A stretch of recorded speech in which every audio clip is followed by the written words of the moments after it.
Bonjour. La pensée du matin aujourd'hui s'intitule Pourquoi Jésus n'a-t-il pas guéri Lazare?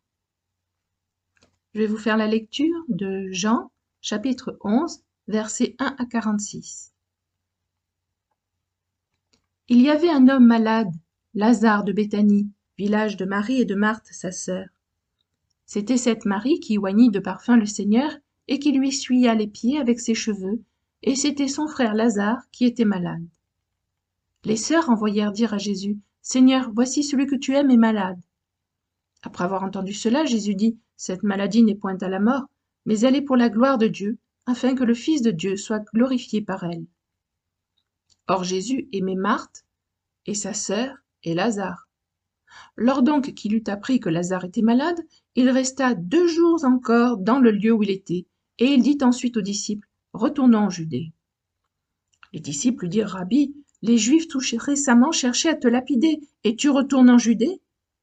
Jésus répondit, n'y a-t-il pas 12 heures au jour? Si quelqu'un marche pendant le jour, il ne bronche point, parce qu'il voit la lumière de ce monde. Mais si quelqu'un marche pendant la nuit, il bronche, parce que la lumière n'est pas en lui. Après ces paroles, il leur dit, Lazare, notre ami, dort, mais je vais le réveiller. Les disciples lui dirent, Seigneur, s'il dort, il sera guéri. Jésus avait parlé de sa mort, mais ils crurent qu'il parlait de l'assoupissement du sommeil. Alors Jésus leur dit ouvertement, Lazare est mort. Et à cause de vous, afin que vous croyiez, je me réjouis de ce que je n'étais pas là. Mais allons vers lui. Sur quoi Thomas, appelé Didyme, dit aux autres disciples, allons aussi afin de mourir avec lui.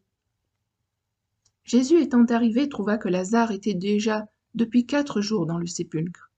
Et comme Béthanie était près de Jérusalem, à 15 stades environ, beaucoup de Juifs étaient venus vers Marthe et Marie pour les consoler de la mort de leur frère.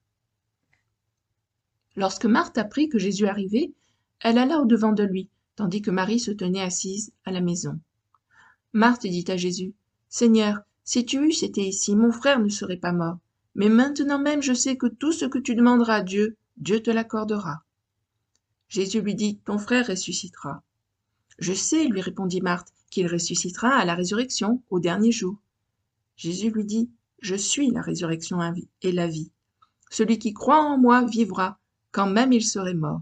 Et quiconque vit et croit en moi ne mourra jamais. Crois-tu cela?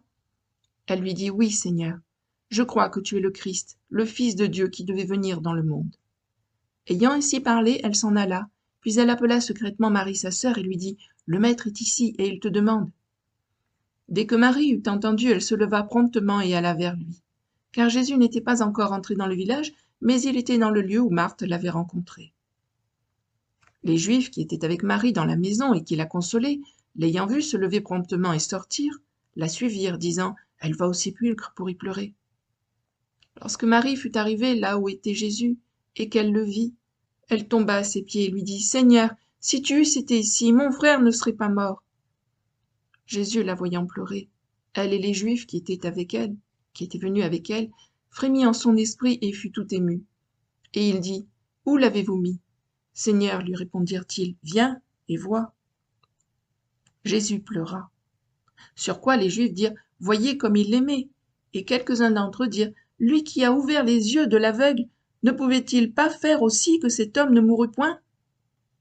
Jésus, frémissant de nouveau en lui-même, se rendit au sépulcre.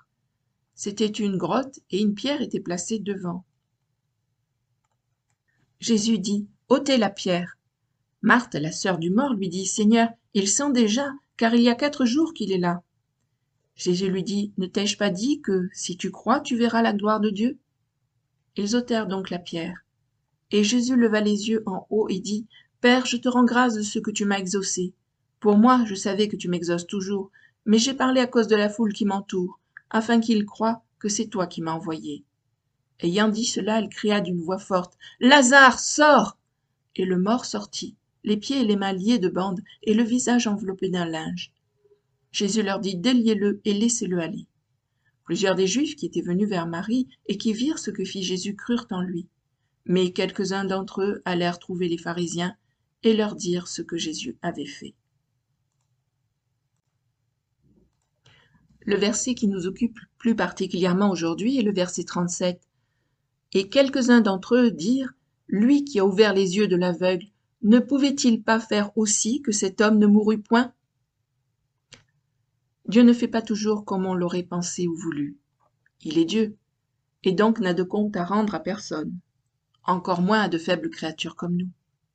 Que savons-nous qu'il ignore? Sommes-nous plus sages que lui? Quelle ridicule prétention que de le juger, de lui dire quoi faire et comment. Bien sûr que Jésus pouvait guérir Lazare et lui éviter la mort, mais son choix a été autre. Il a retenu ses pas, tardé à se rendre auprès de lui délibérément. Verset 6. Lors donc qu'il eut appris que Lazare était malade, il resta 2 jours encore dans le lieu où il était. Jésus n'avait aucune envie de laisser ou de voir souffrir ses amis, car il est dit au verset 5, « Or Jésus aimait Marthe et sa sœur et Lazare ». Et au verset 11, Jésus dit, « Lazare, notre ami ». Lui-même avait été affecté par le décès de Lazare et le chagrin de ses sœurs, comme on peut le constater au verset 35, où il est dit « Jésus pleura ». Alors pourquoi avoir tardé? Pourquoi ne pas avoir secouru Lazare? Pourquoi avoir ignoré l'appel de détresse de Marthe et de Marie? Par amour. Christ est toujours dans l'optique de la gloire de Dieu et du salut des hommes. Son obéissance à Dieu et son amour pour nous le portent à voir plus loin que nous ne le faisons. Plus loin que le moment présent où la souffrance s'y rattache, plus loin que le bien d'un seul ou de quelques-uns, le bien de beaucoup, le salut de tous, la gloire de Dieu. Verset 4, Jésus dit, « Cette maladie n'est point à la mort, mais elle est pour la gloire de Dieu, afin que le Fils de Dieu soit glorifié par elle. » Jésus avait en vue la résurrection de Lazare et le formidable témoignage que cela allait produire, la magnifique preuve de sa messianité, de sa divinité. Verset 45, plusieurs des Juifs qui étaient venus vers Marie et qui virent ce que fit Jésus crurent en lui. L'expression « des Juifs » désigne des Juifs religieux par opposition aux hommes du peuple. Ils étaient les plus difficiles à convaincre que Jésus était effectivement le Messie attendu. Pour opposition à ces plusieurs des Juifs qui vinrent à la foi en Jésus, après ce grand miracle, le verset 46 dit « Mais quelques-uns d'entre eux allèrent trouver les pharisiens et leur dire ce que Jésus avait fait, soit peu par rapport au premier. » Pour ceux qui refusèrent de croire, c'était leur choix de fermer délibérément les yeux pour s'enfoncer dans le mensonge, défendant ainsi obstinément leur opinion même devant une si grande preuve. Ils se font rebelles jusqu'à la perdition. Mais combien de cœurs ont été touchés depuis par l'histoire de la résurrection de Lazare? Merci Seigneur pour ta sagesse et ton amour qui me dépassent. Merci pour les délais, pour les prières non exaucées, car tu as toujours mieux pour nous en réserve, dans cette vie ou dans l'éternité. Voilà, c'est tout pour aujourd'hui. Si vous désirez apporter votre regard sur cette pensée du matin, n'hésitez pas à laisser un commentaire. À bientôt. Merci. Au revoir.